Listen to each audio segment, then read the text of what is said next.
தமிழகத்தின் தலைநகரமாக இருந்தாலும் ஒவ்வொரு வருடத்தின் இறுதியிலும் சென்னையில் வெள்ளம் சூழ்வது என்பது இயல்பான ஒரு விஷயமாகவே மாறிவிட்டது. இந்நிலையில் இந்த வருடம் பொதுவாக அக்டோபர் மாத இறுதியில் வரும் வடகிழக்கு பருவமழை இன்று முதல் துவங்குவதாக வானிலை ஆய்வு மையம் தெரிவித்திருக்கிறது.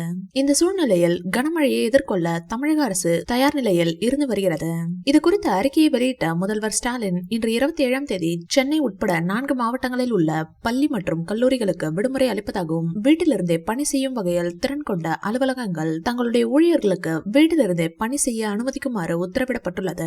மேலும் நடைபாதை வியாபாரிகள், அடுக்குமாடி குடியிருப்பில் வசிப்பவர்கள், 2 சக்கர வாகனங்கள் மற்றும் 4 சக்கர வாகனங்களை பயன்படுத்துபவர்கள் உள்ளிட்ட பலரும் கவனத்துடன் செயல்படுமாறும் முதல்வர் ஸ்டாலின் அறிவித்துள்ளார். இவரை அடுத்து தாவேக தலைவர் தளபதி விஜய் அவர்கள் மழையில் தாவேக தொண்டர்கள் இறங்கி வேலை செய்ய கட்டளை போட்டுள்ளாராம். அதனால் தொண்டர்கள் களத்தில் வேலை பார்த்து வருகிறார்கள். அதனை அடுத்து தலைவர் விஜய் அவரது தொகுதியான பனையூரில் களத்தில் இறங்கி தனது பணியை செய்திருக்கிறார். எதிர்வரும் 2026ஆம் ஆண்டு நடக்க உள்ள சட்டமன்ற தேர்தலில் தன்னுடைய தாவேக கட்சியின் சார்பாக முதல்வர் வேட்பாளராக அவர் களமிறங்க உள்ளதும் குறிப்பிடத்தக்கது. கட்சி ஆரம்பிக்கப்பட்ட வெகு சில மாதங்களிலேயே கட்சியின் கொடியும் பாடலும் வெளியானது.